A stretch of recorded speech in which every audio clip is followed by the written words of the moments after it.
Welcome to the Real Estate Guys radio program. We're getting near the end of the year, which means we're near the beginning of a new year. Today, we're going to talk about your real estate investing goals, how you can set up next year as your best year yet. Right here on the Real Estate Guys radio program. All aboard. Registration is now open for the Real Estate Guys 16th Annual Investor Summit. Imagine spending an entire week with like-minded investors, world-class educators, and real-world professionals.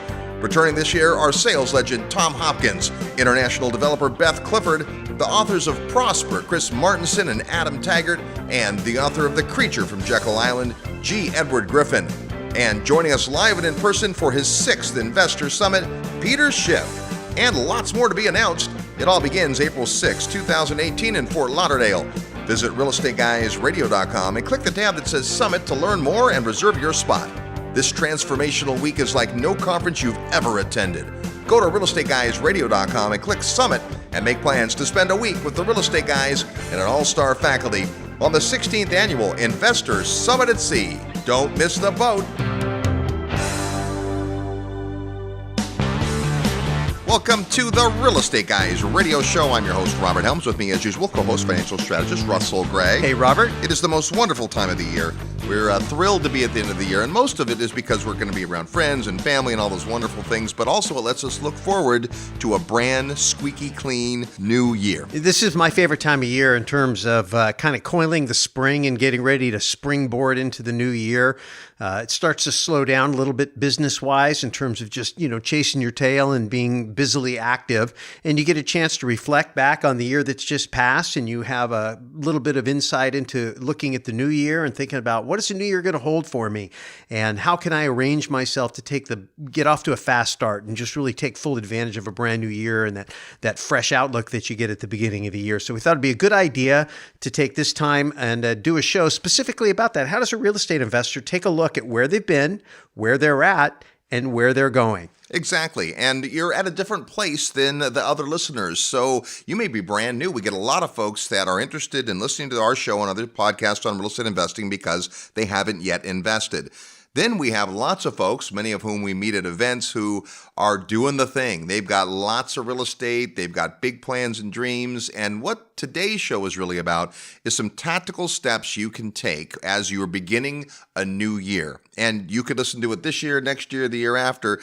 Every year, it's a great time. You don't have to do it at the first of the year. It's just an obvious time to really reflect on how's it working so far. So many people start their real estate investing career by accident or by default. They didn't sit down and write a business plan and think about strategies and markets and take stock of all their resources. They just bought a house. Yeah. Or they couldn't sell a house that they wanted to sell and they kept it as a rental, and lo and behold, it became one of their best assets. Or my favorite one, they knew a guy. Oh, yeah, they knew a guy who knew a guy. Another reason to buy a property. We're just talking about a good friend of ours who ended up in a real estate market that no one's ever heard of for not a strategic reason about the market or even the type of property, but because he married a woman from that town. Yeah, there you go. And he decided he'd buy a lot of real estate there. And I think he's probably the number one landowner in the smallest town there is in Illinois. But anyway, there's an old saying, which is, if you don't change anything, nothing changes, right? So not saying you have to change. You might be on the perfect path, but it won't hurt to spend a few minutes or even a few hours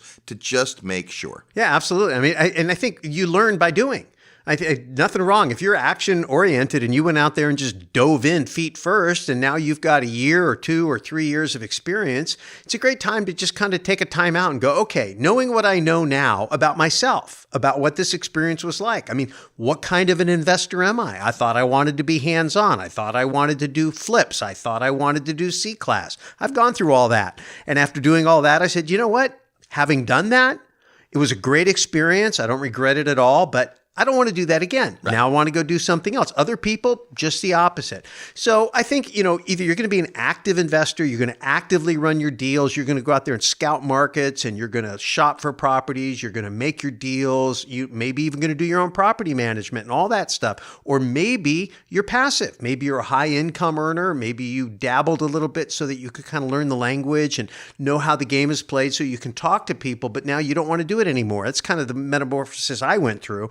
It's like, I don't want to be hands-on anymore. I just want to put my money to work through other people. And my work now becomes picking people, not properties. You know, it's funny. It's the time of year where people watch football, and I'm not much of a sports guy. And I know you're a bigger sports guy, and you probably watch less football today than I watch. But not that I watch a lot of football. But one thing I've noticed is that a lot of guys who coach used to play. Yeah. Well, that makes sense, right? Your life as a football player, or any athlete, or in a lot of businesses, is only so long. And after that, you get to a point where you still have the knowledge, better wisdom, and you can put that to use through coaching. It's like that for many real estate investors. They get to a point where they've done a lot of it, and now they shift. So we don't know where you're at. And so the first thing we're going to do is remind you of this concept called zero-based thinking. And here's what that means. Knowing what I now know, would I make this decision today? Let's start with your portfolio. Looking at the property in your portfolio, pick one. Knowing what you know now, would you buy that property today? If the answer is yes, right on, you're doing the right thing. For many of us, me included, the answer is, well, no, because I was a different person when I made that choice. One of the downsides of real estate is it isn't so liquid that you can just cut and run every time you think you made the wrong decision or picked the wrong market because of the costs of turn and all those kinds of things. Well, I think in the experience all kind of goes in a blender too. And so you have to be careful. I think you not only want to ask yourself, would I do that again or would I not do that again? But I think you want to go layer deep, which is to ask yourself why or why not? I mean, really, that's where the lesson is going to be because, and when I talk about it being in a blender, you've got a property, but a property exists in a market. And then a property is performing according to whoever's managing it and whoever's occupying it. And so it could be, hey, I would do this property again, but not with this manager. Or I would do this property type again, but not in this market. Or everything's great, but you know what? If I had to go back and sign this long-term lease again, I wouldn't have signed it with this person because knowing what I know now, I would have underwritten that differently. I would have seen the risks of the credit risk or whatever experience you're having. So just remember when you say to yourself, hey, I wouldn't do that, or I would do that, whatever the answer is, ask yourself why, and then dig down a little bit and then parse it out into the property, the people involved, and the marketplace. And then that'll help you make better decisions in each of those areas going forward. Which is our whole goal today for your real estate goals, is to have you make better decisions going forward. And it seems intuitive that as we progress as real estate investors, we're going to avoid making the mistakes we've made in the past and make completely new mistakes instead. Brand new mistakes, fresh mistakes. That happens for sure. But the first part is that knowing what I now know, would I, and then why. That's huge, huge stuff. And then from there, now your mission is to take stock. What are you currently happy about that you're doing? What are you wanting to change? And your team. And we've talked a lot on this show about who your team is and so forth. We're not going to rehash that. But you have a team around you. Whether you know it or not. You have a team around you. Some are vendor relationships, some are partner relationships, some are just, you getting together occasionally and brainstorming, whatever it is. Take stock of your team. And you have a great exercise you do with folks on this, Russ. Let's talk about that. Yeah, if you think like going back to football, and you kind of have your depth chart. So you've got all your positions. You have to figure out who all your positions are. And you think of your typical transaction. There are a lot of people involved. Some of those people you get to pick. Some of those people are picked by the people who you're working with that you pick. And others are just people that you're dealt. It's just whoever is in the transaction for whatever reason, the people on the other side of the transaction or people who are involved in some peripheral way. The idea is that when you're sitting down, you have to ask yourself, okay, do I have everybody in the position? And then where are they on a scale of 1 to 10, right? With 10 being perfect, 1 or 0 just being absolutely horrific, right? Where are they? Most people are going to be somewhere in between. And then again, as we just said, the question you ask yourself is, well, why are they there? What makes them at least as however high they did? What do I like best? And then what's missing? I mean, if I could get them to be a 10, what would I want to change? What would I want to add? And then the big question you have to ask yourself is, do I need to switch the person out or can they improve? It's awfully hard to go start a new relationship. I'm not all about starting a new relationship if a current relationship can be salvaged. At the same time, you don't want to be always working on salvage jobs. You want to have the A team, so you want to have people that are self-starting, self-improving. But to do that, they need feedback. And so it's this dialogue process, great time of year to start to begin to have these self-assessments, against yourself, and then going out and having the conversations. And I actually would start with your highest rated team members, your 8s, 9s, and 10s, and ask yourself, why are they 8s, 9s, and 10s? Because again, through your previous concept, it depends on where you're sitting. Your number 9 CPA could be number 2 to somebody else for whatever reason, their communication style or the way they work, whatever it is. But if you have some team members that are rock stars, figure out why. What is it you really like about that person? Is it just because they're friendly and nice to you, or do they do good work? Do they scare up deals for you? Do they have your back? Whatever those things are, that will allow you to do an even better job evaluating the ones that aren't so good. Now, if it's a 2, and it's one of those team members you talked about, Russ, that you have no choice over, it's the other person's inspector. Okay, don't spend a lot of time worrying about a team member that isn't within your ability to change. Right. Just move on. But if it is someone, say you're saddled with some legacy of a relationship that you've had for some time. Hey, this guy's done X for me for the last 20 years.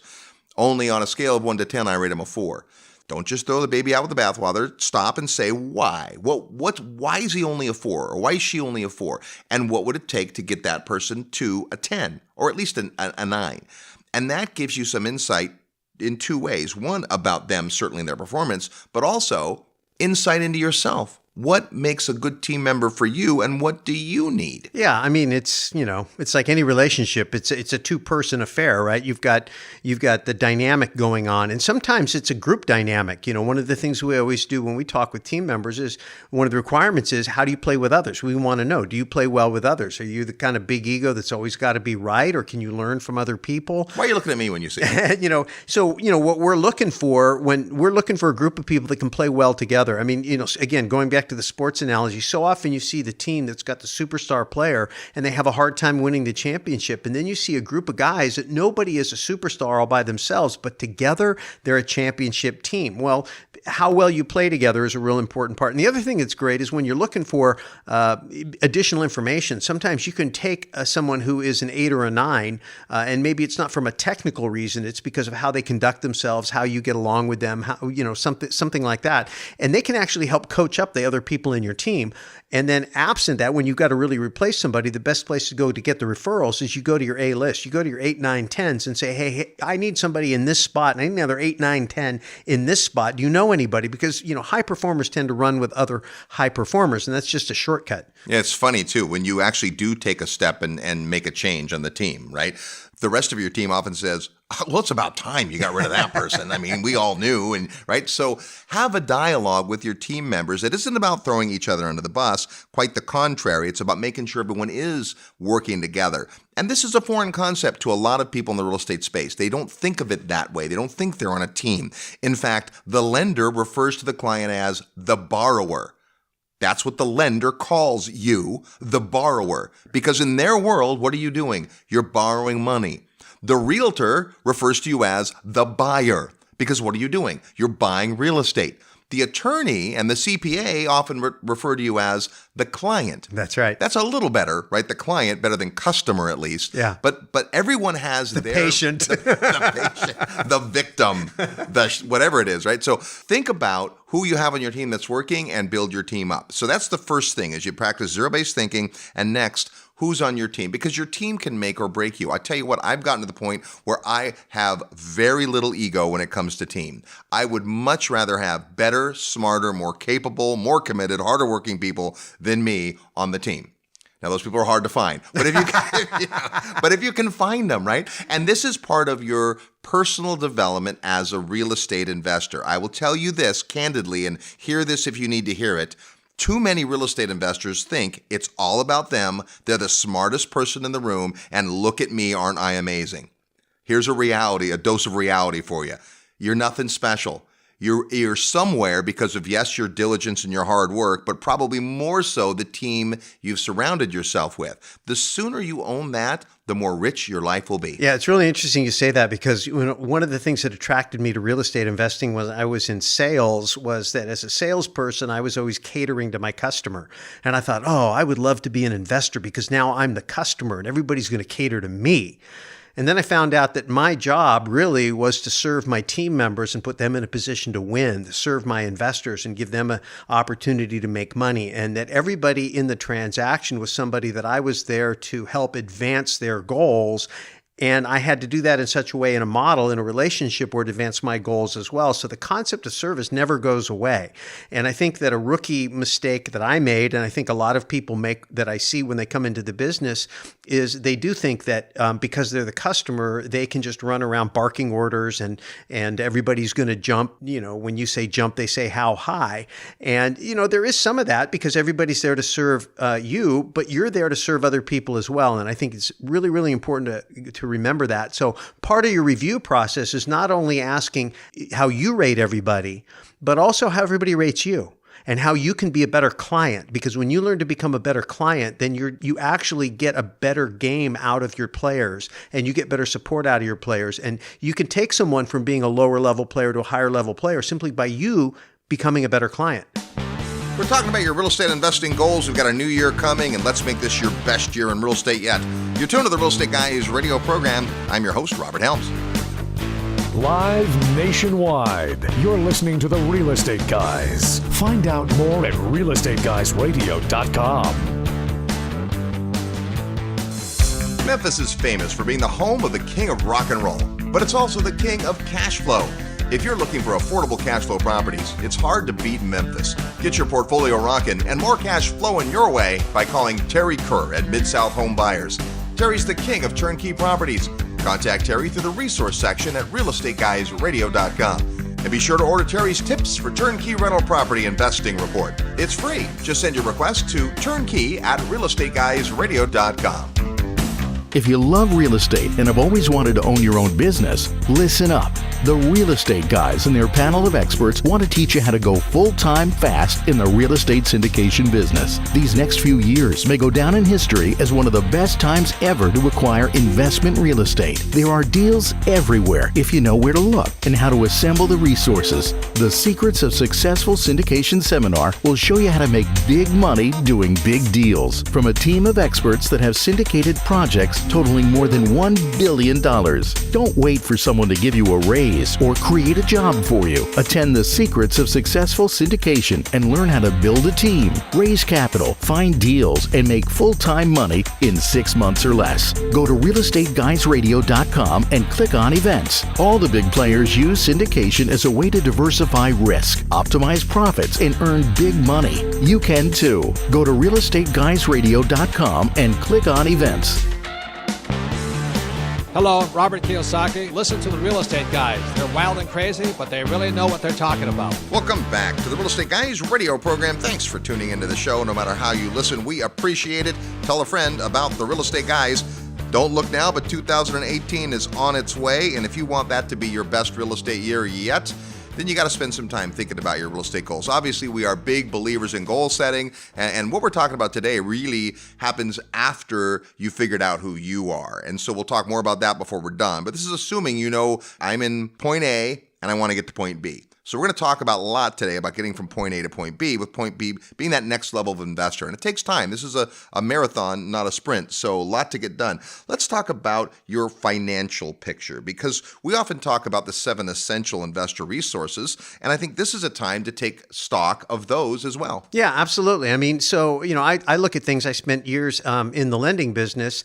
And so I would spend time looking at people's financials, helping them optimize or prepare their borrowing power and always keep it where it needed to be. So from a practical standpoint, it's a great time of year to review your credit report and make sure you know where your credit is at, and then meet with somebody who understands how credit works so they can coach you on how to do maybe a few strategic moves to move your credit up to where it needs to be so you can borrow optimally.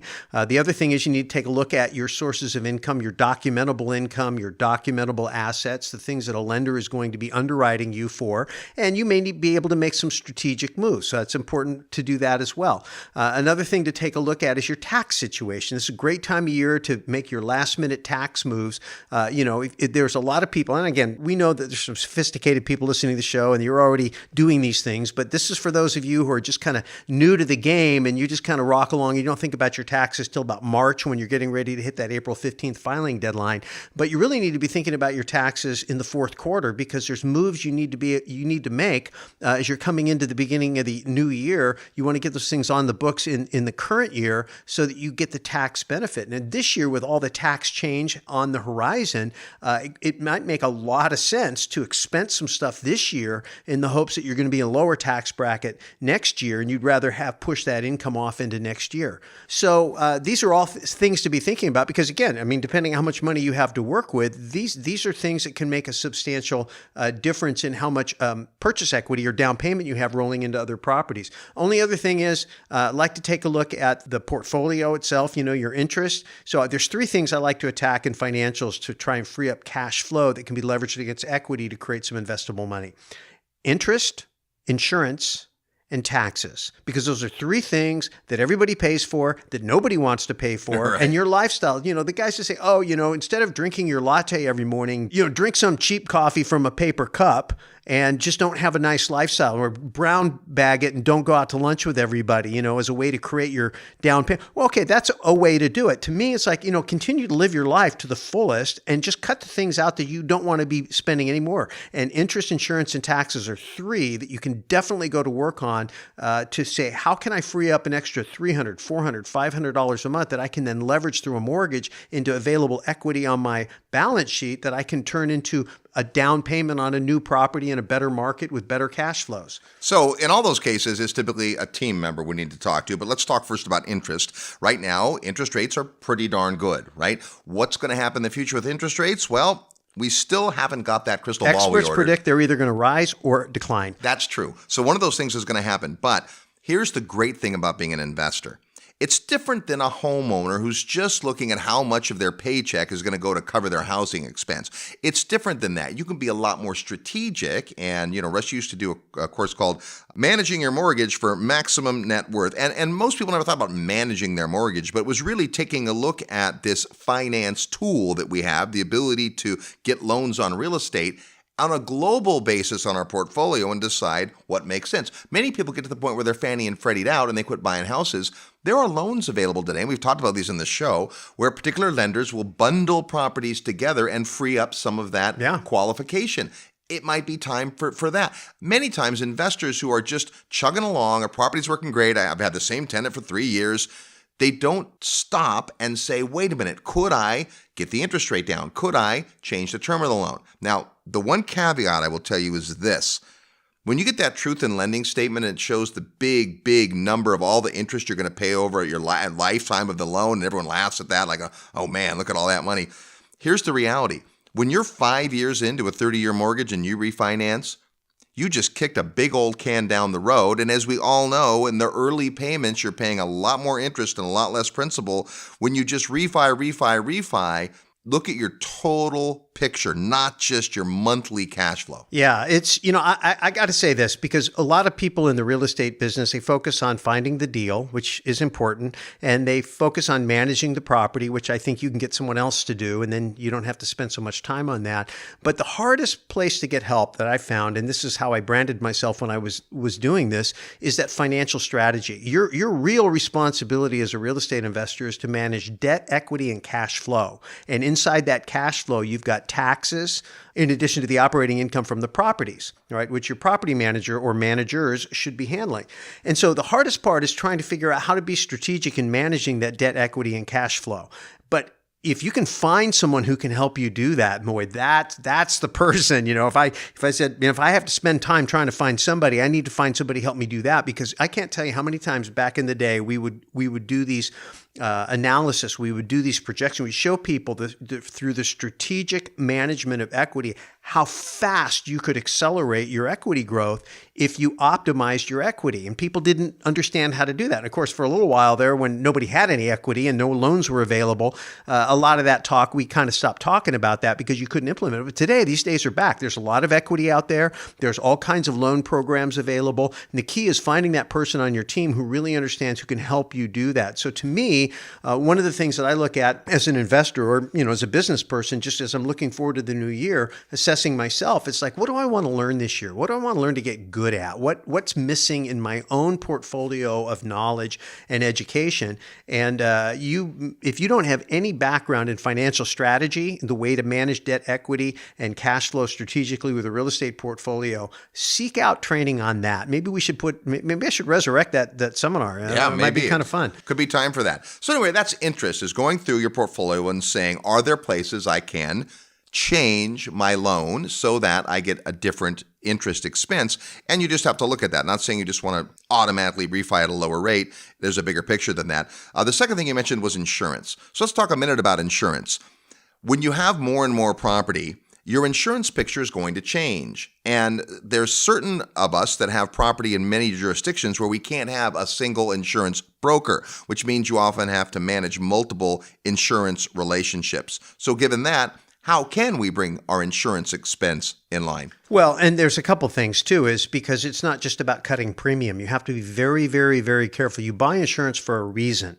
And the time to find out that it's not working is not when you need it. Right. The time to find out is when you're evaluating your policies and making sure that the risks that you're exposed to, your policy will actually pay, and evaluating your carriers, making sure that they're the types of carriers that are still financially sound. We just had some major disasters. And insurance companies are pretty sound ships.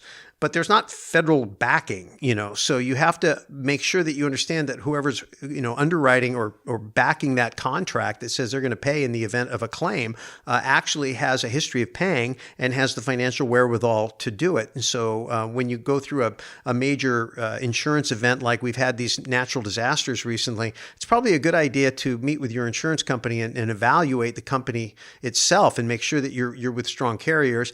Meet with your insurance counsel and make sure that your policies get reviewed and compared to the risks that you're actually taking. And then you want to optimize your premium, meaning that you want to get all of the coverage that you need for the minimum premium, not the minimum premium, because you can cut lots of coverages and get your premium down. Right. And that feels good right until you have a claim. So be very, very careful messing around with your insurance. But with that said, you can talk to your agent about strategies for how to do it. It could be changing your deductible. It could be exempting yourselves from certain coverages that you feel when you look at your analysis is really not a viable risk or something that you're generally exposed to. And the other thing too is part of your risk management is your cash reserves. When you have a small portfolio relative to the property, you need probably a high amount of cash reserves. But when you have lots and lots of units, the chances of everything going wrong with all your units all at the same time goes way down, and the amount of liquidity that you have to have actually begins to go down. The number goes up, but the percentage of what it is over your whole portfolio goes down. A practical way to do that, and I've seen many investors do this, as they have more and more properties, they raise their deductible. Just because they have more ballast between those properties, and that changes their premium. When you only have one property, right, then it's either make or break. Once you have a portfolio, you have to start thinking differently about it. Well, that's what I'm talking about. Insurance is self-insurance, and then there's the insurance carrier, and they're both. So your cash reserves are part of your insurance mix. That's why I brought it up in the context of that conversation. So yeah, Robert, you're exactly right. So what is available to you is going to depend on the individual carriers, the properties, the types of risks. So it's not a simple process, especially if you've never done it before. The first time, it's a steep learning curve. But if you're serious about being in the business long term, then doing the work should yield a good result, which is great. But the first time you do it, just chalk up all that extra effort to education, because next time you do it, it'll be a little easier, and every time after that, it'll get a little bit easier. The third thing was taxes. We'll talk about that when we come back. You turn to the Real Estate Guys radio program. We'll play real estate trivia next. I'm your host, Robert Helms. Real estate investment advice right in your mailbox. Sign up for the free Real Estate Guys newsletter at realestateguysradio.com. This portion of the Real Estate Guys radio program is brought to you by International Coffee Farms, where you can own a parcel of land in your very own specialty coffee farm in Panama for as little as $15,000. Here's how it works. Deeded half-acre parcels entitled Specialty Coffee Farms in Boquete, Panama are turnkey managed professionally on your behalf by a team of local experts. Sustainable average income is estimated at 12%, and cash flow can begin within 12 to 15 months from the date of your parcel ownership. International Coffee Farms' mission is to own and operate specialty coffee farms that are economically, environmentally, and socially sustainable. As part of this mission, 20% of the gross profits of each farm is committed to a socially sustainable fund to improve the lives of the Panamanian coffee farm workers and their families. International Coffee Farms currently owns and operates 9 specialty coffee farms with half-acre parcels available for immediate ownership. To find out how you can become a coffee farm owner in Paquete, Panama, email coffee@realestateguysradio.com. That's coffee@realestateguysradio.com. Hi, this is Patrick Donahoe, CEO of Paradigm Life. Wall Street and banks spend billions of dollars per year in advertising with the goal to convince you that they are the solution. But take a look around. None of their advice has worked. If you're listening to this, odds are pretty good that you're already a real estate investor, or at least becoming one. So why do you do it? Is it to hedge inflation, the tax benefits, or maybe it's to get your money away from Wall Street? It's because of these benefits and so many more that I created the Real Estate Investor's Guide to the Perpetual Wealth Strategy.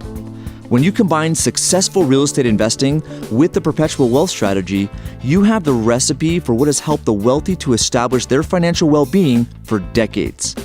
You can download the Real Estate Investor's Guide to the Perpetual Wealth Strategy today by clicking the Resources tab on the Real Estate Guys Radio homepage. Don't wait, go download it now. Hi, this is Lawrence Yun, Chief Economist with National Association of Realtors, and you are listening to the Real Estate Guys. Welcome back to the Real Estate Guys radio program. Thanks for tuning into the show. It's the most wonderful time of the year, and we're talking about your real estate investing goals as we gear up for a great new year. Whenever you may be listening to the show, it's always time to be expanding your portfolio. We'll return to that conversation after we play Real Estate Trivia, your chance to win a prize by knowing today's real estate trivia question. In just a minute, I'm going to ask you a question that has something to do with real estate, and you are going to rack your brain or rack the internet, whatever you want to do, and come up with the answer and then send it to us via email. Trivia@realestateguysradio.com is the address, trivia@realestateguysradio.com. Include your name, the answer to the question, and your full mailing address, because we're going to send you a big old thick book that's one of our favorites by Robert Kiyosaki called Rich Dad's Guide to Investing. One of maybe the lesser known Rich Dad books, but a fabulous book that can be yours if you know today's real estate trivia question. Last week we were talking about peace of mind investing with John Larson, and we asked this: what's the most misspelled city in the United States? Well, the answer is Pittsburgh, Pennsylvania. Who would have thought? Followed by number 2, Tucson, Arizona, Cincinnati, Ohio, and Albuquerque, New Mexico. See, my money would have been on Albuquerque as number 1. Here's our real estate trivia question for this week. California's celebrated Hollywood sign was originally constructed back in 1923 as a massive billboard. Los Angeles Times publisher Harry Chandler erected the marquee to advertise his high-end real estate development. Here's what we want to know. What did the sign originally say? The sign we see today is not the original sign. What did the original Hollywood sign say? If you know or want to guess, send your best guess to trivia@realestateguysradio.com. Trivia@realestateguysradio.com. Include your name, the answer to the question, and your mailing address so that if you're the first with the right answer, we'll send you a copy of Rich Dad's Guide to Investing. That's today's real estate trivia question. With the new year on the way, we're talking about your real estate investing goals and really taking a look at where you've been as well as where you're going. We're talking about the 3 places that you want to focus on when it comes to bringing your expenses down and also making sure that you're adequately prepared. So we talked about insurance and interest rate. Let's talk about taxes. No one wants to pay taxes, and yet, like we've talked about a lot, we want to pay as little as legally possible, which assumes we know something about tax law, and certainly our team is going to help us there. Yeah, obviously the tax law is chinging. Which, by the way, you're in the States. Is accurate no matter when you're listening to the show. Yeah, that's right. That's right. Tax laws always change. But while we're recording, I mean, Yes, we're talking a big change. the first in 3 decades, major tax overhaul, at least in the United States. And so you've got that to contend with. And you should always be being up to date. A couple times a year, you should be meeting with your tax advisor. One of the big things that real estate investors have is they have their depreciation schedules. And so that's a form of tax mitigation that you may decide, hey, I'm ready to go move into a different property. Maybe you've never done cost segregation. And so you think, well, I'm going to do that because I can accelerate some depreciation. So if you're not familiar with it, we're not going to do a whole show on that, but just understand cost segregation is something you want to understand. You want to understand where you're at in your depreciation schedule. Sometimes switching from one type of property to another can get you a better depreciation schedule. So that could be worth taking a look at. Property tax.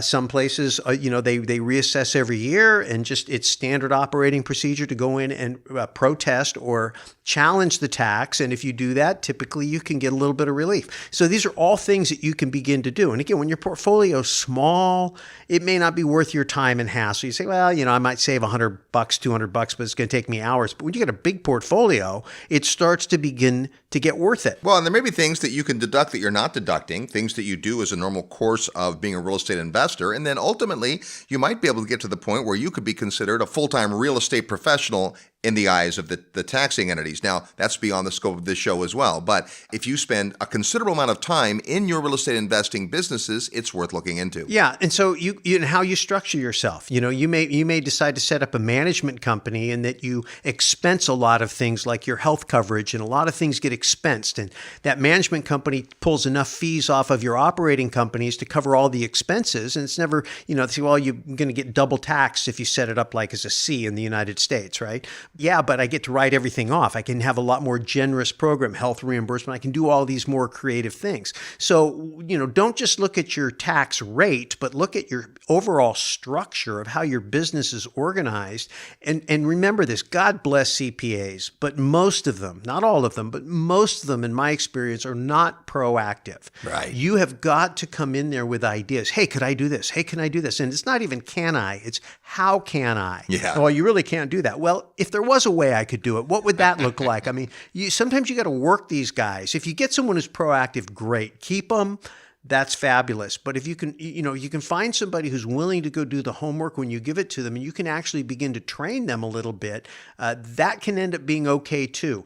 But my personal experience, both in financial strategy and in tax mitigation, has been it's worth your time. If you're planning on having a big portfolio, making a lot of money, it may not seem like it's worth it early. It's a lot more fun to make money than try to save taxes and do some of this structuring. But the bigger it gets, that's the reason these big companies have these big tax departments. You get to a point where it starts to make sense, and the numbers, and it just begins to be worth your time. And it's a compound knowledge. You may not get it perfectly the first year, maybe 2, 3, 4 years in, you'll really begin to understand. So it's kind of like trying to turn a losing football program around. You maybe aren't going to do it in a year. It might take 2 or 3 or 4 seasons for you to really get that culture going and get the system in place and everybody's hitting on all 8 cylinders. But if you're in it for the long haul, and I hope you are as an investor, then it's a good investment to do. So when you're thinking of tax, you're talking about your structure and how you're expensing business expenses. You're talking about maybe income splitting and using different entities and ownership structures if you have family members or business partners. You're talking about property tax mitigation. You're talking about depreciation schedules, cost segregation, accelerated depreciation. Lots of things you can do with real estate and business from a tax perspective. If you're not doing these things, this is the time of year to start thinking about it. Real estate is arguably one of the best asset classes and investments there is when it comes to tax benefits. And so understand those. It doesn't mean that you have to get under the hood and know every single tax law. In fact, you're probably wasting your time to do that, but you have to know enough, and you certainly have to have your mind around the big picture and really invest some time getting educated here. Let's talk about another asset that's important, maybe a little more nebulous, and that is your time. We've talked about how we've changed our investment philosophy over time, and part of that is because the amount of hours we have in the day to put towards our portfolios actively by choice has gone down because we're doing other things with our time. And you may be at the point where you have to take a realistic assessment of how much time do you have? Are you at the end of your rope and your stress and your marriage because you're spending too much time on your real estate portfolio? Or do you have capacity? Is there extra time in your schedule? Because scouting new markets, finding new providers, changing out team members, analyzing properties, all of that takes time. Yeah, I mean, I start out just asking myself, do I own this business or does it own me? Yeah. And I can look at my calendar and I can look at my satisfaction level and I can look at my relationships and my health, and I can usually figure out which way it is. And when I realize that I'm, being led around by, the nose ring, if you will, by the business, then that's my fault. and I have the obligation and the opportunity to fix it. And it just starts with a time budget. You just keep a detailed time diary of everything that you're doing. And then I've said this many times, you take multicolored highlighters and you segregate it into different categories, things that you absolutely shouldn't be doing. And you just have to discipline yourself not to. You have to pick things that are easily and effortlessly delegated if you just will do it. And they're lower level tasks that you really shouldn't be doing. And then you may have more complex tasks that you're doing that are going to be a little bit more effort to find the right person and prepare to delegate. And if they're critical tasks, then you have to ask yourself, when I'm no longer, thumb on the pulse, my hands on the steering wheel myself, how will I know this is being done well? And those are key performance indicators. And these are all things you go through as a business person, beginning to reorganize yourself from being a one-man band to actually having a team of people that you can hold accountable to specific results. Well, and I'm talking about a step even before that, which is if you are that one-man band just getting started, be realistic about how much time it takes. You can't assume I'm going to invest part-time on the side while I do my main gig and then discover that you just don't have enough hours in the day to learn what you need to learn, go where you need to go, meet who you need to meet, look at property, and you got to look at a lot of property, right? And then make an offer. I mean, all that stuff takes time. I'm just suggesting that you're realistic about it wherever you are. Yeah. Maybe you already have a few team members and you're ready to go to the next level, right? We sat down with Kenny McElroy in his office, and he looked about the most relaxed we've seen him in forever, and he's got 350 employees. And it's not just because he's delegated everything. He's got a real clarity on the things that absolutely require his time and input and the things that somebody else is much better at doing than him. That's what we're suggesting. Yeah, well, I mean, and that's the hardest process of going from being an S in the cash flow quadrant, Robert Kiyosaki's cash flow quadrant, the S being a self-employed, and then moving over to the B where you're the business owner and all the functions of the business are being taken care of by the team. And, I call that critical mass. How do I get from where I am to critical mass? That's the hardest shift to make. And that's a lot of it is just because of who you have to become. You have to change who you are to be able to get those things off your plate. It's not easy. But when you meet a guy who's achieved it like Kenny, I mean, he has a very nice life. He makes a lot of money. He has a ton of freedom. He's able to focus on things like health and relationships, but it's taken him years to get there. And the thing is, the challenge is if you don't start, you'll never get there. And then if you get halfway there and quit, you'll never get there. If you get 75% of the way there and quit, you'll never get there. If you get 95% of the way and quit, you'll never get there. So it takes a lot of fortitude and devotion and skill to balance out all the pressures to get there. We've had to do it, and I'm going through it right now, and it's a challenge, but it's a fun challenge if you recognize it for what it is. And that's a whole skill set. We talked earlier about, assessing yourself. Where am I at? What do I need to learn? Like E-Myth by Michael Gerber. Oldie, but a goodie. Yeah. It's a great book about how do you go from being a one-man or one-woman band to actually building a prototype of a franchise where everything runs and produces a predictable profit. Which, by the way, he says in his book, doesn't mean you're going to have a franchise or have a second office or any of that. But if you built your business in such a way that it were to be the model for 1,000 more just like it, you'll approach it differently. Well, you said at the top of the show, Robert, zero-based thinking, right? If I didn't already own this business, would I buy it? And Gerber's contention is if you're not selling it, you're buying it. You are buying it. You're buying it with your blood, sweat, and tears on a daily basis. We're talking about continuing to build your real estate investing business in a brand new year and setting some goals for 2018 or whatever year is about to happen when you're listening to this program. You're tuned to the Real Estate Guys radio show. I'm your host, Robert Helms. Need help with your real estate investment portfolio? Check out the resources page at realestateguysradio.com. Are you achieving everything you want in life? What if there was a time-tested way for you to get everything you've dreamed of? The most successful people in life set goals and keep themselves accountable. But how? The good news is that it's not rocket science. You too can learn the skills and unleash the motivation that will create success in your life. And now is the time. Hi, this is Robert Helms, and I'd like to personally invite you to attend Create Your Future, the 2018 Goals Retreat, January 5th to 7th in beautiful Lake Las Vegas, Nevada. This unique weekend event has been called phenomenal, inspirational, and life-changing by the hundreds of people that have attended. Find out more at realestateguysradio.com and click events or call 888-489-7723, extension 18. Get your life back on track physically, spiritually, and financially. Attend the 2018 Goals Retreat on the first weekend of the new year. Click events at realestateguysradio.com to register. This is no dress rehearsal. Live the life you were meant to. Visit realestateguysradio.com or call 888-489-7723, extension 18 today. Worldwide demand is making coconuts one of the highest yielding cash crops available today. Coca-Cola, Pepsi, and many high net worth individuals have invested billions of dollars into coconuts for strong growth and solid long-term income. Yields could be as high as 18% or more per year.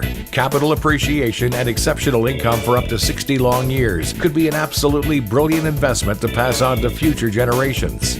For more information, qualified accredited investors should email coconuts@realestateguysradio.com. Diversify wisely with direct ownership of fully managed coconuts on prime farmland close to the beautiful Costa Rican border. Email coconuts@realestateguysradio.com.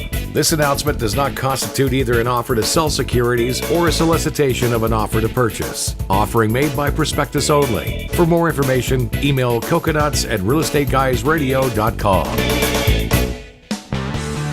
Hey, this is Phil Collin from Def Leppard and Delta Deep. You're listening to the Real Estate Guys. Welcome back to the Real Estate Guys radio program, and thanks for tuning into the show. We're so glad you're here, and we're so glad that a brand new year is coming. In fact, you should join us for the 2018 Goals Retreat. We'll talk more about that in a minute, but it's coming up very soon, the first week of the new year. Always excited to be starting a new year with all kinds of goals in areas of our lives, not just real estate. Today we're focusing on the things that you could be thinking about at the end of the year as you approach a new year and setting new real estate investing goals. And let's talk a little bit about, as we expand as real estate investors, we're either going to stay on the same path we are as far as product type, market type, demographic we serve, or we're going to change that. We might decide to add something else or change or make a shift. And one of the things I know we wanted to talk about was this idea of the analysis that you do when you're looking at a property and the difference between that and actually pulling the trigger and getting it done. Well, so I think the distinction that I'd like to make here is the difference between analysis and underwriting. You know, if you hear the term underwriting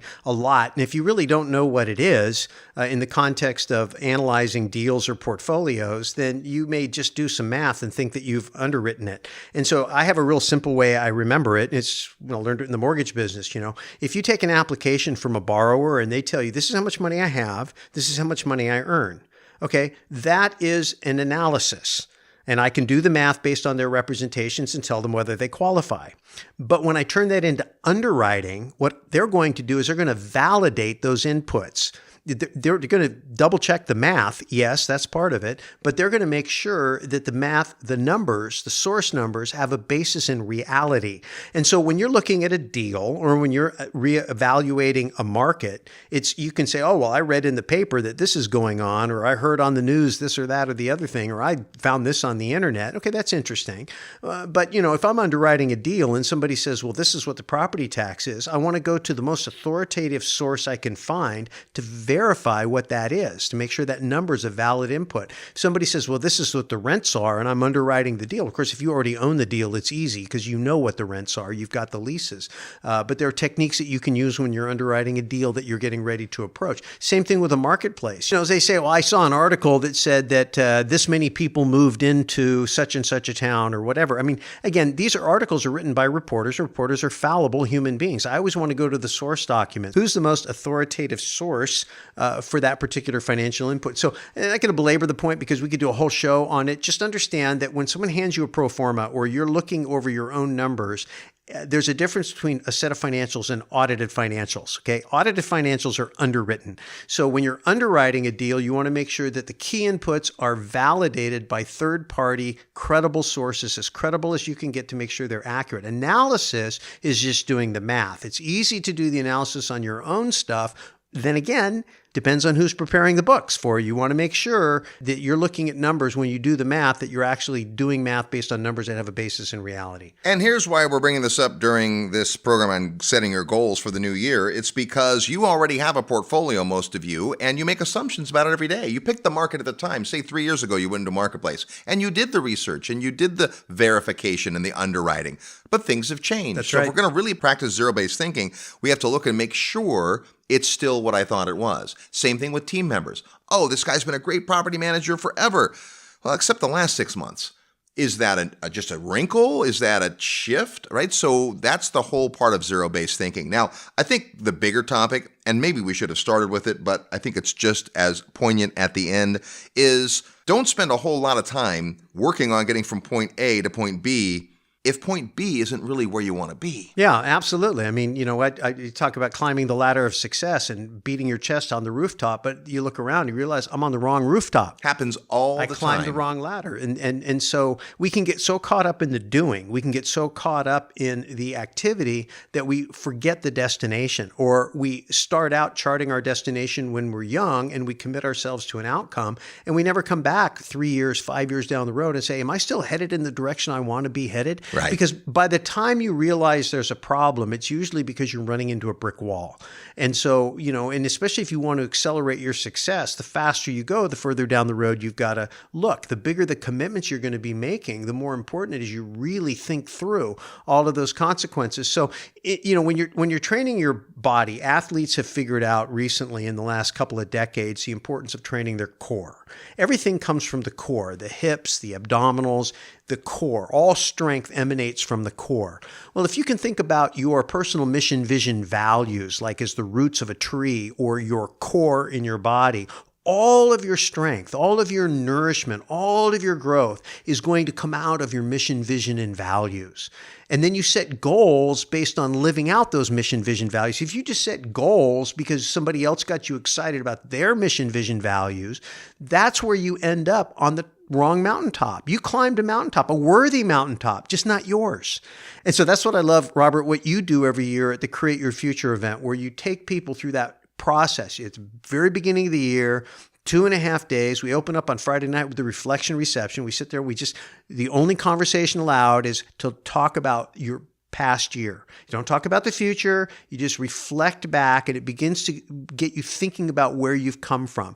Then we go into that evening session, and you begin to take people through this breaking free from the daily grind and forgetting all of the stresses and all of those fast twitching, you know, things that are going crazy in your mind that keep you up at night, and just taking you away and forgetting, like going to a movie, you forget where you are.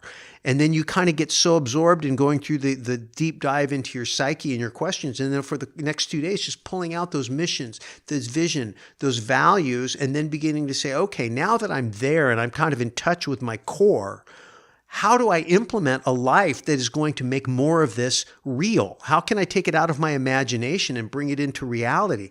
And that's what the Create Your Future event is about. Whether you do it, you know, I've never seen anybody do it better than you, Robert, but you know, if you're listening to this and you missed it or whatever, it changed my life. I mean, you know, to have the opportunity to do that. And I just did it with, you know, a Sony Walkman in a hotel room when I was at a point of being very vulnerable. A Sony Walkman, a small device, like think of an iPod that would play audio into your ears. Watch the cassette tape go around inside it. But the point is I was at a place in my life where I was desperately trying to reinvent myself, and I didn't know how to do it. And the guy on the tape coached me through that process, and it was, you know, 1/100th as effective as what goes on in 2.5 days at Create Your Future. But I learned from that experience how important it was, and I quit the business I was in. I shut down what I was doing. I went on a 10-year journey of figuring myself out, and then I finally did find my mission, vision, values, and I built a life around that. Much happier now, making a bigger dent in the world in a way that matters to me. And I wish that everybody listening to this